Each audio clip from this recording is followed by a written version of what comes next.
नमस्कार. Prime time महाराष्ट्रामध्ये मी सुहास आपल्या सगळ्यांचं स्वागत करतो. अमेरिका, इस्रायल आणि इराण हे युद्ध भडकलेलं आहे. गेल्या 46 तास या युद्धाला उलटूनही गेलेत. गेल्या 46 तासात काय काय घडलं आहे इराणमध्ये हे आपण बघणार आहोत. यामध्ये इराणचे सर्वेसर्वा किंवा सर्वोच्च नेते आयातुल्ला अली खामेनी यांना मारण्यात आलेलं आहे किंवा या युद्धामध्ये ते दगावलेले आहेत. केवळ तेच नाही तर त्यांच्या कुटुंबातले 4 जण या युद्धामध्ये मारले गेलेले आहेत. अमेरिका आणि इस्रायल यांनी या वेळेला इराणच्या पॉलिटिकल लीडर्सना का टार्गेट केलेलं आहे, या सगळ्या मागची कारणं काय आहेत आणि अमेरिका आणि इराणसाठी आयातुल्ला अली खामेनी इतके महत्त्वाचे का होते, हे सगळं आपण बघणार आहोत या व्हिडिओमधनं. तुम्हाला व्हिडिओ आवडला तर लाईक करा, शेअर करा, चॅनल सबस्क्राईब करा आणि व्हिडिओ अगदी शेवटपर्यंत बघा. मुळामध्ये आता हे सगळं युद्ध का घडलं, हे खामेनी इतके महत्त्वाचे का होते आणि त्यांचं या युद्धामध्ये ते का मारले किंवा त्यांना का टार्गेट करण्यात आलं, हे जर आपल्याला बघायचं असेल तर थोडी सगळी आपल्याला मागची पार्श्वभूमी बघावी लागेल. ती थोडक्यामध्ये मी सांगतो. 1989 पासून आयातुल्ला अली खामेनी यांची ज्याला आपण म्हणतो की पूर्व मध्य आशिया जो आहे, सगळा मिडल ईस्ट आपण म्हणतो, या मिडल ईस्टवर प्रभाव टाकणारा नेता किंवा ज्याची छाप त्यांनी सोडली असा नेता म्हणजे आयातुल्ला अली खामेनी. खरं तर यापूर्वी म्हणजे 89च्या आधी जर का थोडासा इतिहास बघितला तर इराण आणि अमेरिका हे 2 मित्र राष्ट्र होते. पण त्यानंतरची गणितं बदलली. आयातुल्ला अली खामेनी आल्यानंतर जर आपण बारकाईनं बघितलं तर खामेनी यांनी इराणला कायम अमेरिका आणि इस्रायल यांच्या विरोधी भूमिकेमध्ये उभं केलेलं आहे. याला प्रमुख 2-3 कारणं यापूर्वीही घडलेली आहेत. इतिहासामधली जर आपण कारणं शोधली तर एक, आधी तेलाच्या विहिरी हे अमेरिकेसाठी महत्त्वाचं होतं. त्यामुळे यापूर्वीसुद्धा अमेरिकेनं इराणवर हल्ले केलेले आहेत. आणि आता जे काही सगळा संघर्ष सुरू आहे या इराण, अमेरिका, इस्रायल युद्धाच्या बाबतीत निमित्ताने, तो आहे प्रामुख्याने सगळा जो इराणचा अणु कार्यक्रम आहे. या अणु कार्यक्रमाला घेऊन हा सगळा आत्ता युद्धाचा भडका हा उडालेला आहे. याचबरोबर जर आपण बघितलं तर आत्ता माझ्या मते 23मध्ये जर मी चुकत नसेन तर इस्रायलवर हल्ला झाला, तो हमासनी केला. आणि या हल्ल्यामध्ये म्हणजे इराणनी कायमच जर आपण बघितलं तर हमास असेल, हिजबुल्ला असेल, हौतीस असेल, यांना कधी प्रत्यक्ष म्हणजे उघडपणाने तर कधी गुप्तपणाने पाठिंबा दिलेला आहे. आणि या इस्रायलच्या 2023मध्ये जो हल्ला केला गेला इस्रायलवर, त्यामध्ये हमासला जर का कोणी पाठिंबा दिला असेल तर ते इराण होतं. त्यामुळे इस्रायलचं देखील पहिल्यापासून इराणबरोबरची एक दुश्मनी आपण बघतोय, अमेरिकेची दुश्मनी आहेच आहे. आणि त्यातून हा सगळा भडका उडालेला देखील आपल्याला बघायला मिळतोय.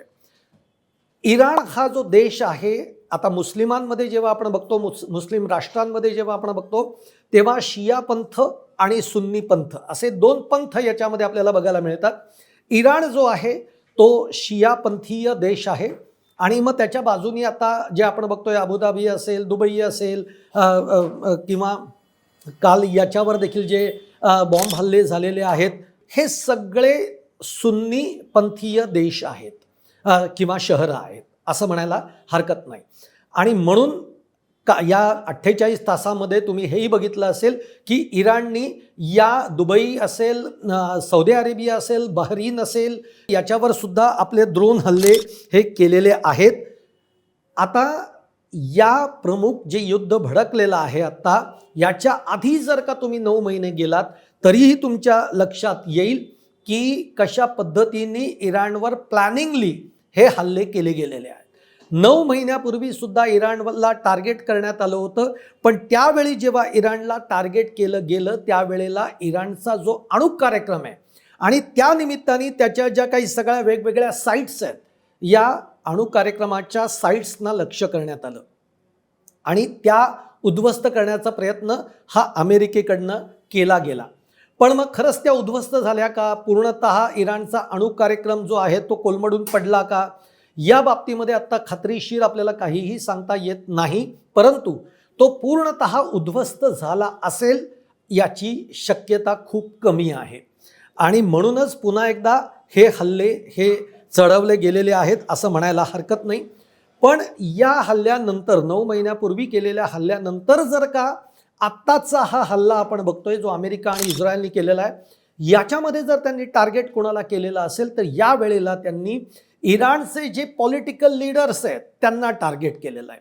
आणि याच युद्धाच्या भडक्यामध्ये जर का मारले गेलेले आहेत तर ते इराणचे सर्वा नेते आयातुल्ला अली खोमेनी यांना त्याच्यामध्ये मारण्यात आलेला आहे. आता इराणचा सर्वोच्च नेताच गेलेला आहे. याबरोबर आपण बघितलं तर या हल्ल्यांमध्ये जे इराणचे सगळे मिसाईल प्रोग्राम्स आहेत हे मिसाईल प्रोग्रामला सुद्धा टार्गेट करण्यात आलेलं आहे. त्याच्यावरनं काही मिसाईल प्रोग्राम्स ही उद्ध्वस्त देखील करण्यात आलेली आहेत. आता या मिसाईल प्रोग्रामला मदत कोण करतं हेही तुम्हाला मी सांगून ठेवतो, तो आत्ताचा विषय नाही आहे. त्याच्यावरचा आपण एक व्हिडिओ आज उद्या मध्ये परत करूयात. परंतु या सगळ्या मिसाईल प्रोग्रामला रशियाकडून मदत मिळते आहे, चीनकडून मदत मिळती आहे. या मिसाईल प्रोग्रामवर सुद्धा अमेरिकेने इस्रायलने हल्ले चढवलेले आहेत. आता हे हल्ले प्रामुख्याने जे चढवले गेलेले आहेत तर त्याच्यामध्ये त्याची कारणं आपल्याला शोधावी लागतील. या कारणांमध्ये जेव्हा आपण जाणार आहोत तर त्या कारणांच्या आधी सगळ्यात मोठी एक भीती जी व्यक्त होतीये ती म्हणजे की आयातुल्ला अली खामेनी यांचा मृत्यू झालेला आहे. आणि हा मृत्यू झाल्यानंतर अशी चर्चा काही लोकांनी तज्ज्ञांनी देखील व्यक्त केली की आता हे युद्ध तसं संपुष्टात येईल कारण त्यांचा सर्वोच्च नेताच मेलेला आहे. पण गेल्या 46 तासामध्ये जर तुम्ही बघितलं असेल तर इराणकडून हल्ले सुरूच राहिलेले आहेत. आणि इतकंच नाही तर इराणनी इस्रायलवर हल्ले केलेले आहेत, इराणनी अमेरिकेच्या विमानतळांवर हल्ले केलेले आहेत, एअरबेसवर हल्ले केलेले आहेत, अमेरिकेच्या काही दूतावासांवर हल्ले केलेले आहेत, ते उद्ध्वस्त करण्याचा प्रयत्न केलेला आहे.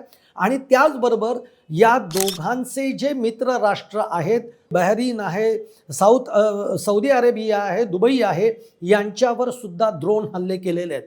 हे हल्ले करून इराणनं एक मेसेज देण्याचा प्रयत्न केला आहे. तो मेसेज आहे की खोमेनींचा अंत जरी झालेला असला तरी आता ही एका धोकादायक बदलाची सुरुवात आहे, अशा पद्धतीचा हा मेसेज आहे.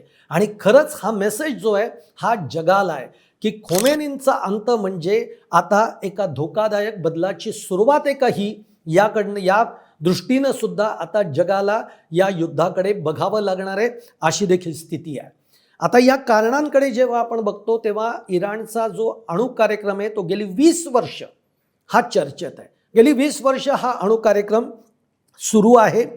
इराणनं अण्वस्त्र तयार करू नयेत म्हणून आत्तापर्यंत अगदी जागतिक लेवलवर सुद्धा जो प्रवाह आहे तो इराणनं अशा पद्धतीने अणु कार्यक्रम राबवू नये असाच तो प्रवाह आहे. आणि अमेरिकेची सुद्धा ती इच्छा आहे. याचं कारण असं आहे की जर का इराणकडे जर का अण्वस्त्रधारी इराण हा देश बनला तर पूर्व मध्य आशिया जो आहे, मध्य मिडल ईस्ट जे आहे, या सगळ्या मध्य मिडल ईस्टला इराण डॉमिनेट करू शकेल. आणि या देशांची या शहरांची एवढी ताकद नाही आहे की ते इराण बरोबर 2 हात करू शकतील किंवा इराणला तोंड देऊ शकतील. आणि म्हणून इराणनी आपला अण्वस्त्र कार्यक्रम गुंडाळावा किंवा तो करू नये अशी एकूण सगळ्या जागतिक पटलावरचा जर का आपण अंदाज घेतला तर तो प्रवाह आपल्याला दिसून येतो. आता 2012 आणि 13चा जर का आपण विचार केला तर या अणु कार्यक्रमाला घेऊन अमेरिकेनं 2012-13 मध्ये इराणवर प्रचंड कडक निर्बंध टाकले. कडक निर्बंध टाकत असताना त्यांनी इराणबरोबर करारही केला, अणु करार ज्याला म्हणूयात, जो अमेरिका आणि इराणमध्ये झालेला आहे. त्याच्यामध्ये आणखीन 5 ते 6 देश सुद्धा आहेत. पण हा करार फार काळ टिकला नाही, 3 ते 4 वर्षामध्ये तो करार मोडून पडला. आणि कारण जेव्हा अमेरिकेचे राष्ट्राध्यक्ष डोनाल्ड ट्रम्प हे त्यांच्या पहिल्या टर्ममध्ये जेव्हा राष्ट्राध्यक्ष झाले, तेव्हा हा सगळा करार जो आहे तो मोडून पडला. ट्रम्प असं म्हणाले की मी हे करार बिरार काही मानत नाही, अण्वस्त्र कार्यक्रम बंद करणं आणि त्यासाठी आता अमेरिका कोणतीही पावलं उचलू शकते, हा करार मी काही मानत नाही. आणि त्यामुळे तो करार मोडून पडल्याचं आपल्याला दिसून येतं. त्यानंतर लगेचच जर आपण बघितलं तर 2018-19 मध्ये, माझ्या मते 19-20 मध्ये जर का तुम्ही बघितलं तर अमेरिकेने इराणच्या अणुकार्यक्रमाच्या निमित्ताने जिथे हे सगळे सायंटिस्ट काम करतात त्यांना लक्ष्य करण्याचं ठरवलं.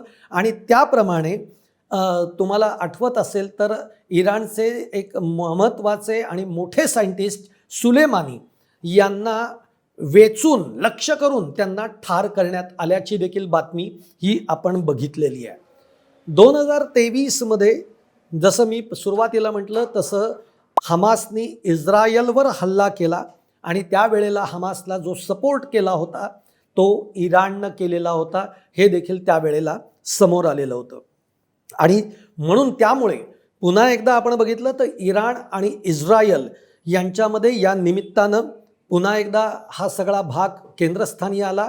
आणि इस्रायलला इराणवर हल्ला करायचाच होता. आत्ता सध्या इस्रायलचा जो मित्रपक्ष आहे तो अमेरिका आहे. अमेरिका इस्रायलला पूर्ण पाठिंबा देत असतं, पूर्ण सपोर्ट आहे. आणि त्यामुळे इस्रायलसुद्धा ज्याला म्हणतो आपण अत्यंत मनमानी पद्धतीनं वागताना काम करताना आपल्याला बघायला मिळतं.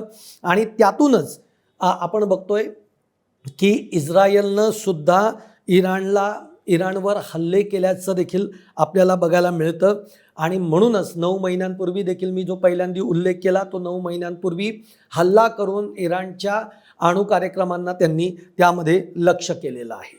आता याच्यामध्ये जर का आपण बघितलं तर आत्ताची एकूण मिडल ईस्टमधली सगळी स्थिती आहे ती म्हणजे इस्रायल आणि अमेरिकेला जर इस्रायलला जर प्रामुख्याने सपोर्ट कोणाचा असेल तर तो मिडल ईस्टमधल्या सगळ्या सुन्नी देशांचा आहे, शहरांचा आहे.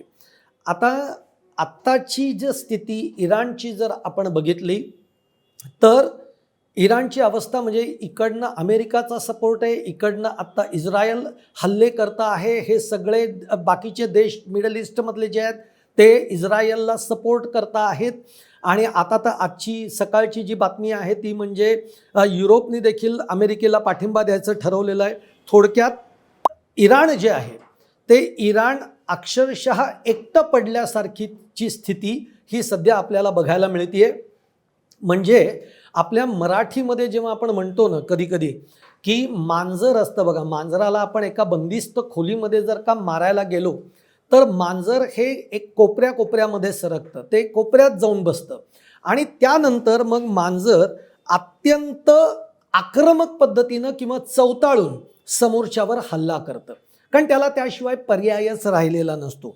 आणि त्याचप्रमाणे जर आपण बघितलं तर इराणनं इस्रायलवर सुद्धा म्हणजे खामेनींच्या मृत्यूनंतर सुद्धा इराणनं हतबलता दाखवली नाही. कारण जर ती दाखवली असती तर एक लक्षात घ्या, त्यांचं सगळं म्हणजे खामेनी गेले हा सगळ्यात मोठा त्यांच्यासाठीचा भाग आहे इराणसाठी.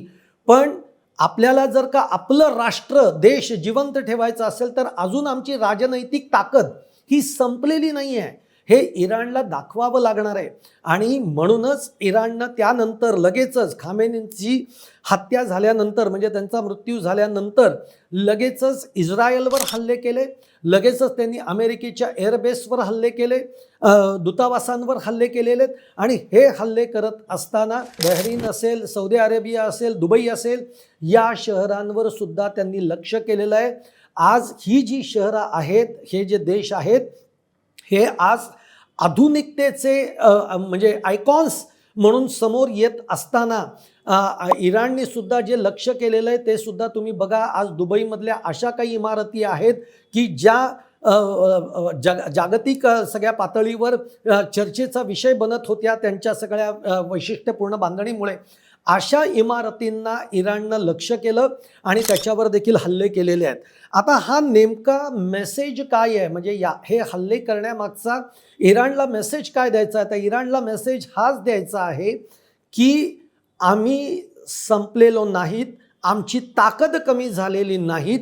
जर तुम्ही सगळे मिळून आम्हाला संपवण्याचा जर प्रयत्न करत असाल तर आम्ही जर संपणार असू तर तुम्हाला सोबत घेऊन आम्ही संपवू. तुमचे जे जे मित्र राष्ट्र आहेत त्यांना सुद्धा आम्ही मोठा धोका निर्माण करून आम्ही संपवू.